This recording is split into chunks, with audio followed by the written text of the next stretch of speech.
In 1898, the Wilders moved into Mansfield and managed their farm from town. Wilder took in boarders, Manley ran a hauling business, and they gradually added to their holdings at the farm, from the first 40 acres to 200 acres. Wilder and Manley were persistent, tireless, and innovative farmers. He raised corn and potatoes in the garden, Wilder reported, and between rows of the apple trees until they were 8 years old. And then he seeded the land down to timothy grass and clover. This approach gave the Wilders a good hay crop out of the orchard, making 2 good crops from the land. Meanwhile, Wilder herself learned how to take care of her hens and make them lay, a skill that would, oddly enough, lead to her career as a farm journalist, columnist, and writer. Daughter Rose, however, was not as happy with life on Rocky Ridge Farm. She later wrote that she hated everything and everybody in her childhood. We'll discuss Rose later on during this course. She led an extraordinary life that led her away from the Ozarks, but still, as an adult, she considered the Ozarks her home, along with California, the Balkans, and eventually Connecticut. But throughout her adult life, Rose urged her parents to leave the Ozarks, although they both loved this area wholeheartedly. My mother loves courage and beauty and books. My father loves nature, birds and trees and curious stones. And both of them love the land, the stubborn, grudging, beautiful earth.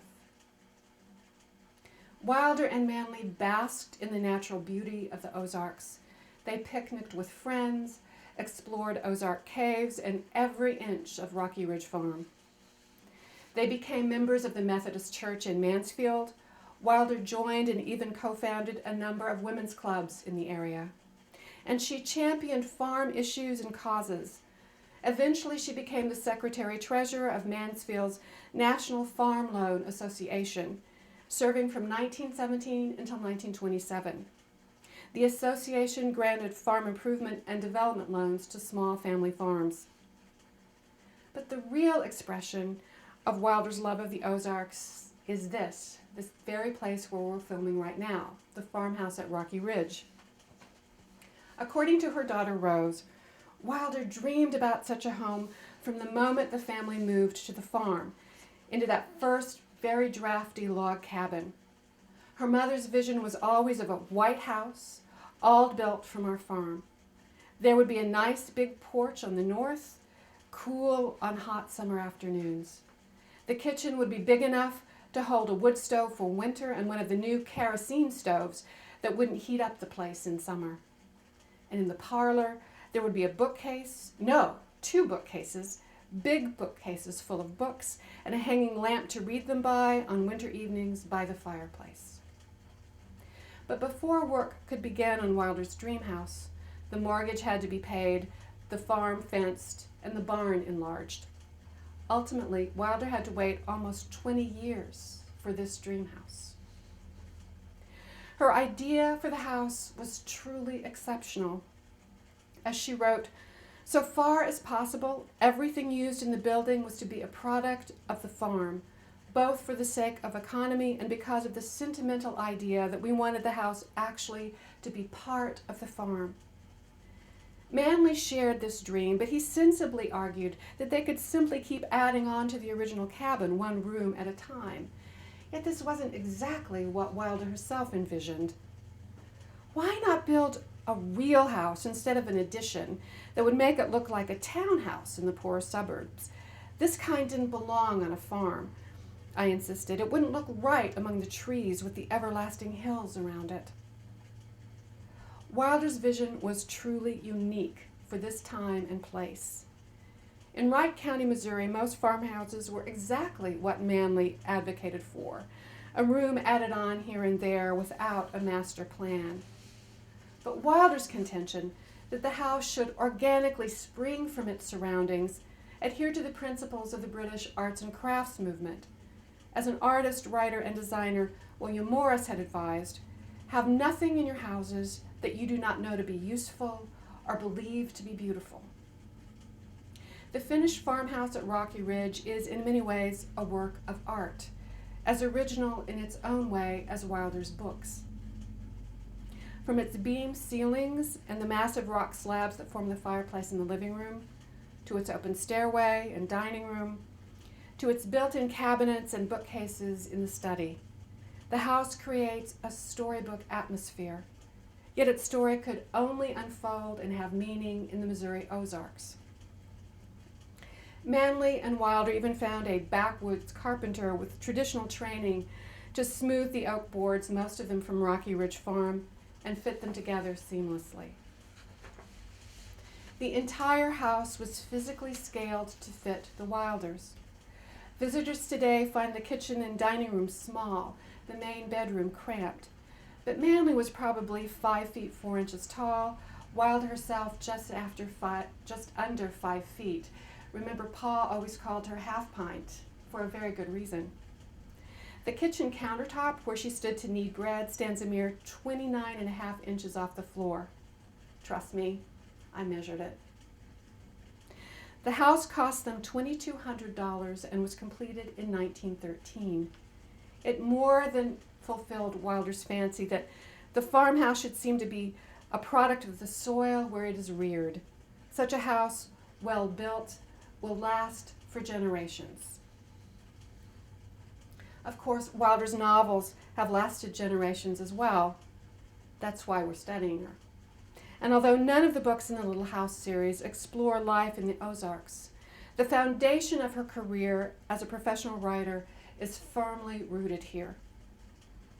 She gets eggs in the winter when none of her neighbors get any. It began in 1910 when, as Mrs. A.J. Wilder, she wrote a poultry column for the St. Louis Star-Farmer. This may seem like an insignificant start, but think about it. Thousands of women kept chickens throughout Missouri at the turn of the last century and well beyond. My own grandmother did. But Wilder was one of only a handful who wrote about those hens, and her expertise was legendary, as this quote indicates. On February 11, 1911, Wilder's lucid prose and poultry expertise led to the publication of her first article in the Missouri Ruralist. Now, many critics and some fans dismiss Wilder's work at the Ruralist as amateurish or even second-rate. But the Ruralist was the major farm paper in Missouri during the early 20th century. In fact, it's still published today. And when Wilder wrote for the paper, its circulation grew from 15,000 in 1910 to over 88,000 in 1918, when the paper published a profile on Wilder herself. She has taken strong hold upon the esteem and affections of our great family. She knows farm folks and their problems as few women who write know them. And having sympathy with the folks who she serves, she writes well. During her years at the Ruralist, Wilder wrote about the home beauty parlor, how to furnish a home, a woman's power and the vote, what women can add to politics, a new day for women.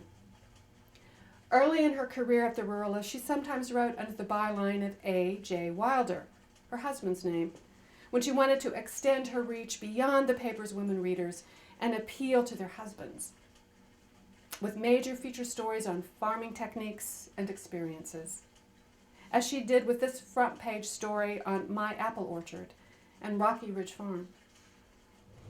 Wilder continued to write for the Missouri Ruralist until 1924, when under pressure from her daughter Rose, she began to write for what she called the big markets, the Saturday Evening Post, Country Gentleman, and McCall's.